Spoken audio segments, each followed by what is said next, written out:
After studying this module, you shall be able to know about the importance of facial superimposition and learn about the various techniques of facial superimposition.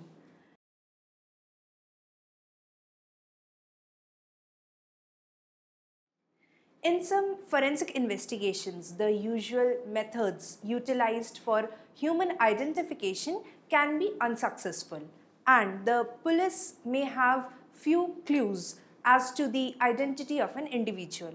The majority of identification techniques require a known individual with whom to compare the data, such as DNA, fingerprints, or the dental records, and where there are no suspects for identification, it is practically impossible to compare the data with records from an entire population. In these circumstances, the police may employ less definitive methods in an attempt to focus on a population from which the individual may be identified or can be identified easily. Facial reconstruction is one of the methods that are frequently employed in such investigations of identification technique.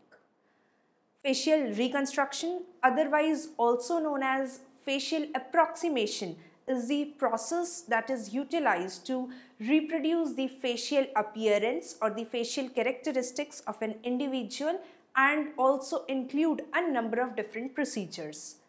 Traditionally, facial reconstruction has involved the analysis of skeletal detail to determine the facial morphology. However, the facial soft tissues may be present as partially decomposed, damaged, distorted, or preserved remains. In these cases, it may not be appropriate to present the images of the remains to the public, and facial reconstruction is utilized to visualize the facial appearance. In these circumstances, the practitioner will analyze the soft tissues of the face or the facial muscles rather than the skeletal detail. Although it may be possible to analyze both the soft and the hard tissues where clinical imaging or dissection are employed. Different approaches in this field of facial reconstruction or the facial superimposition have created some confusion with regard to the reliability and presentation of a facial reconstruction within a forensic scenario. Some practitioners attempt to reproduce the facial type and an approximation of the facial proportions and morphology that relies on sets of average tissue data and the facial templates relating to the sex, age, and ethnic group of the individual, and this has been stated in the studies of Evison etc. al. in the year 1999, Vanezis etc. al. in the year 2000, and by Stephen in the year 2004. Facial superimposition is one of the techniques that come under forensic facial reconstruction.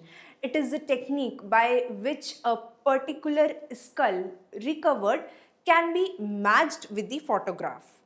It is very helpful for identification purposes. More recent photograph is better, and even photograph of the lateral view can be used also.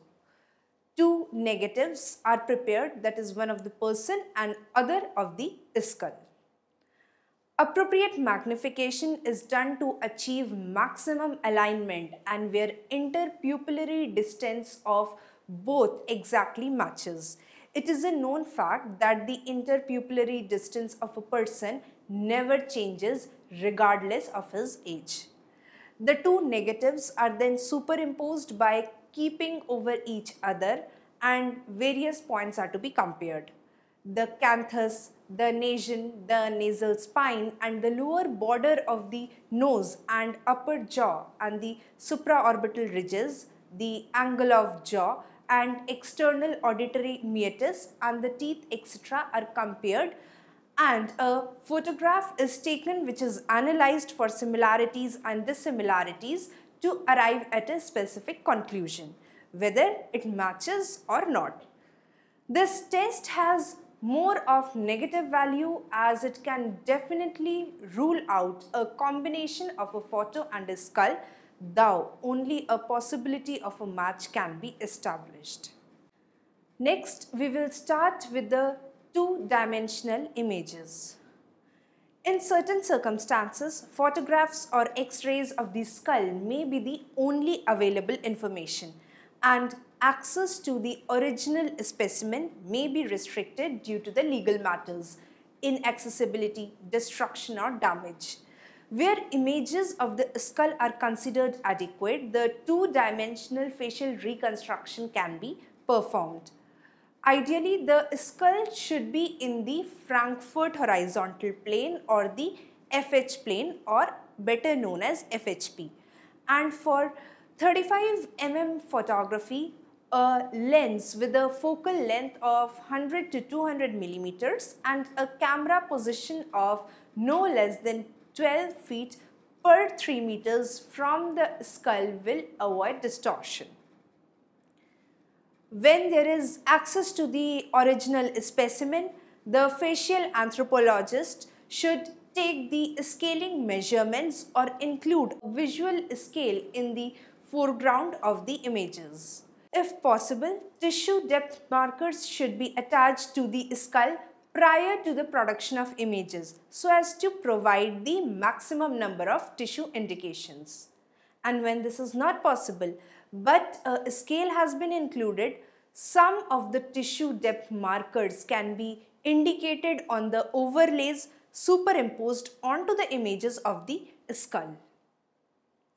Next, coming on to the three-dimensional skull models from limited two-dimensional data or the 2D data.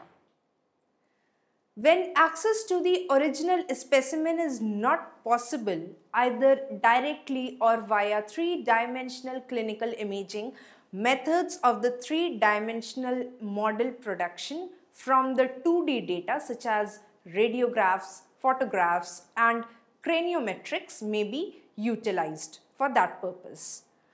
Radiographs and photographs are used as templates and multiple views are aligned using the cranial points as registration marks. Computer modeling software is then employed to create a three-dimensional model as stated by Wilkinson in the year 2005, or distort a template mesh that has been carried out by the studies of Davy etc. all in the year 2005 to reproduce the skull morphology. Extrapolation of the surface morphology between the views is inevitable, and the more views are available, the more accurate the resulting 3D model or the three-dimensional model of the skull will be. As these methods include a certain degree of estimation and loss of detail on the surface of the bone, any resulting facial reconstruction or approximation would require photographic records of the skull and an appreciation of the decrease in accuracy of any resulting face. Care must be taken when establishing the anatomical landmarks. Next, we will be studying about the three-dimensional skull models from clinical imaging. Where soft tissues are present, access to the original specimen is restricted, or the computer-based facial reconstruction or approximation is planned. Cross-sectional data created by the X-ray computed tomography or the CT or surface scans can be employed to produce a three-dimensional digital model of the skull as stated by Spoor etc. all in the year 2000. Sometimes replica skulls may be produced from their digital data using the stereolithography as stated by Jalgrim in 1995, or another form of three-dimensional model manufacture that has been stated by Seeds etc. all in the year 2005.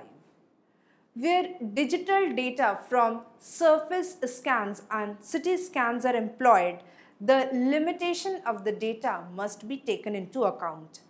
With the CT data, the slice thickness, scale plane, spatial resolution, filters, and angle of rotation will affect the resulting three-dimensional model. In addition, the dental filling and appliances will also cause artifacts and may require some manual intervention. A variety of software packages render the surface cross-sectional CT data by extracting the selected tissues and visualizing the tissues as three-dimensional models for use in the computer-based facial reconstruction or approximation systems, or for the production of a physical replica. Surface rendering involves segmentation or the isolation of the tissue by thresholding, interpolation between the slices so as to create a smooth surface, and illumination of the surface. Spoor and his colleagues in the year 2000 stated that, however, improved visual representation does not imply that the image is more accurate as well. The extent to which the reconstruction reflects reality primarily depends upon the limitations inherent to CT scanning or the MRI, that is magnetic resonance imaging. With surface scan data morphology, the details may be lost due to discrepancies at the apertures, foci, and holes where the scanning mechanism cannot visualize the surface. In addition, hair on the face and head may cause surface artifacts also. As surface scanners produce a series of profiles from a number of viewpoints, which then require the computational reconstruction of the object and subsequent manual editing so as to ascertain a clean raw data set, and there may be inconsistencies to the original specimen also. Where possible, attention should be given to the original specimen so that errors are not perpetuated to the facial reconstruction. There are many surface scanners currently available, including the laser as stated by Cow etc. all in the year 2005, by Moss etc. all in 1989, Bush and Antonsen in 1996. The photographic projections by Yamada etc. all in the year 1999, Motoyoshi etc. all in the year 1992, Tickle Partsen and the Karyoda in 1998, Curry etc. all in 2001, Siebert and Marshall in the year 2000, and the holographic techniques by Bongards etc. all in the year 2000 and by Gill etc. all in the year 2004. And the three-dimensional models will be created that can be imported into the computer-based facial reconstruction or approximation systems or employed to produce a three-dimensional replica. Where the skull is fragmented and each piece has been scanned, reassembly can take place using some computer-based systems also. These computer-based systems, as stated by Wilkinson in the year 2003, Sanghara etc. all in the year 2002, Bibb etc. all in the year 2000, will allow manually reassembly of the computer in 3D or 3D. Computerized skull reassembly is much more efficient and rapid as no support mechanism is necessary. Computerized remodeling of the missing fragments is also easier and less time consuming with the computer-based systems and perhaps involve a few hours of work rather than days or weeks. Some fragment edge details may also be lost on the digital models, but access to the original specimen will avoid any resolution problem. When replica skulls are produced from the digital models using stereolithography, as stated by Jalgrim in the year 1995, or the three-dimensional printing by seeds, etc., all in the year 2005. The models will suffer from the same limitations as that of the original digital data. In addition, the problems relating to the replication procedure may also occur, such as material fragility, that is susceptibility to water damage or crumbling, material resistance, that is difficulties with drilling or inability to bond with the glues, or a smoothing of some of the details to the smaller bones.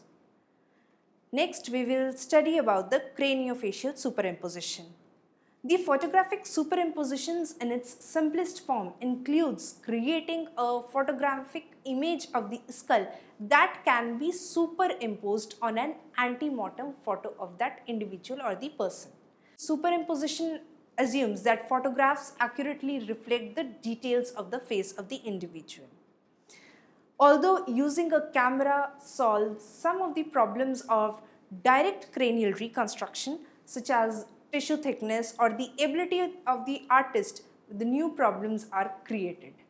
One of the most critical is how to photograph the skull in the exact position and at the same distance as that of the ante-mortem photo. Within the craniofacial superimposition, a number of different techniques have been proposed by investigators not only in the United States and Canada, but also in Europe, China, and Australia. One of the famous examples of early attempts at craniofacial superimposition was the Buck-Ruxton case in Scotland in the year 1935. Dr. Ruxton had done away with both his wife and female housekeeper. Because of his medical background, he knew that various parts of the body, such as fingerprints and ears, could be used to identify the body and thereby lead to the killer. Therefore, what he did was the dismemberment of both the victims and further dissected the soft tissues from the bone. He then packaged the remains and deposited them in parcels across the landscape.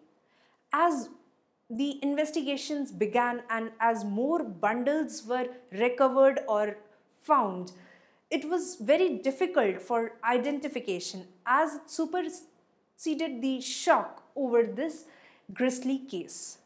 It became clear that two women had been the victims and that they were roughly of the same age. Eventually, suspicion focused on Dr. Ruxton, whose wife and housekeeper were mysteriously missing. Yet, there was no way to identify the dismembered as these two women were. With good ante-mortem photos of each victim available, John Gleister, who's professor of forensic medicine at the University of Glasgow, decided to try to identify both women through photo superimposition.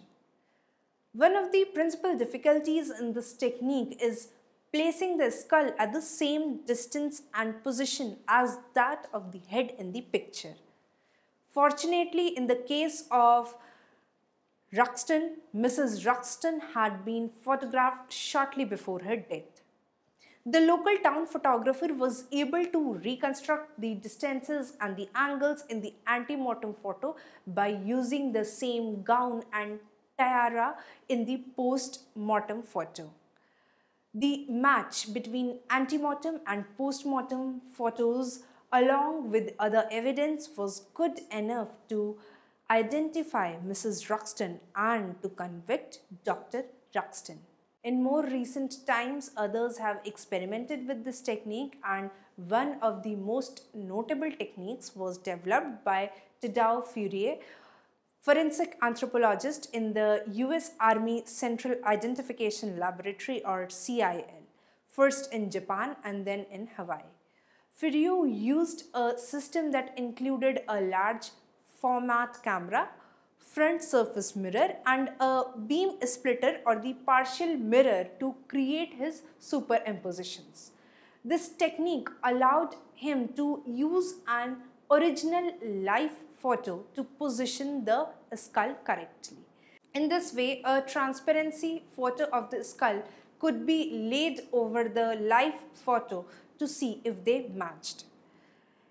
N.S. Clonaris and Furio used a variation of this technique to match a fragment of maxilla without teeth with an ante-mortem dental X-ray. In fact, the forensic odontologist probably used this technique more than other specialists because the structure and position of teeth, the surrounding bone of the jaws, and the odontological repairs provide a great variety of structure that can be compared between ante and the post-mortem images. Next, we will study about the video superimposition technique and how this is useful in facial superimposition.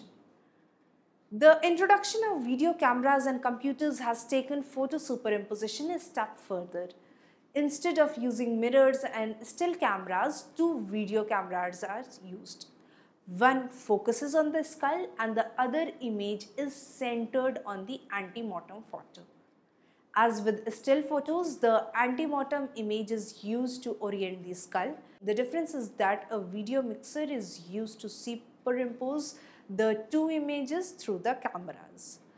Regardless of the specific techniques of facial reconstruction or the craniofacial superimposition, the question remains: how similar do the skull and photo have to be in order to be a match? Most researchers agree that craniofacial superimposition is a good technique for excluding the potential matches. If the antemortem and the postmortem images do not fit, they probably represent two different people.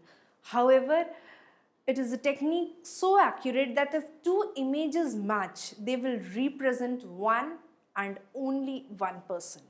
Unfortunately, a detailed evaluation and test of the various techniques has not been done systematically, so this question remains unanswered.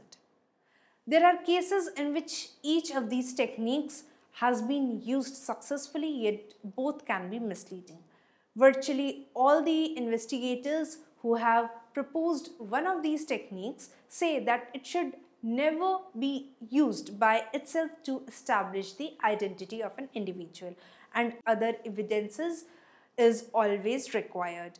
Facial reconstruction or the craniofacial superimposition may prove to be useful, but it should not be relied upon to determine the identity of an individual.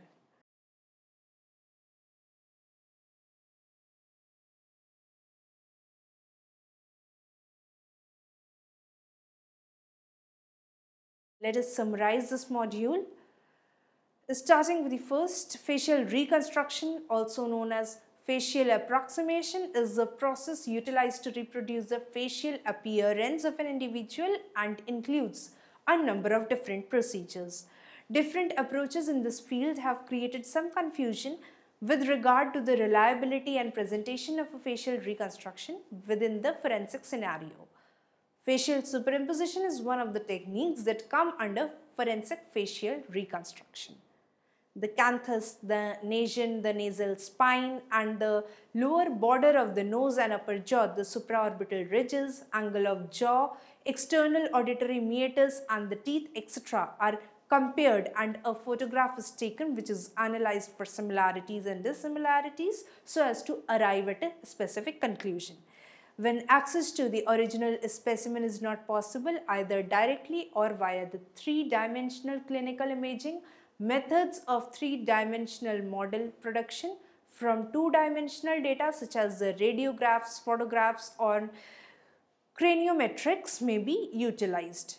With the CT data or the computed tomography, the slice thickness, scale plane, spatial resolution, filters, and the angle of rotation will affect the resulting three-dimensional model. Photographic superimposition in its simplest form includes creating a photographic image of the skull that can be superimposed on an ante-mortem photo of the person. One of the most Famous examples of early attempts at the craniofacial superimposition was the Buck-Ruxton case in Scotland in the year 1935. Facial reconstruction or craniofacial superimposition may prove to be useful, but it should not be relied upon by itself so as to determine the individuality or the identity of an individual.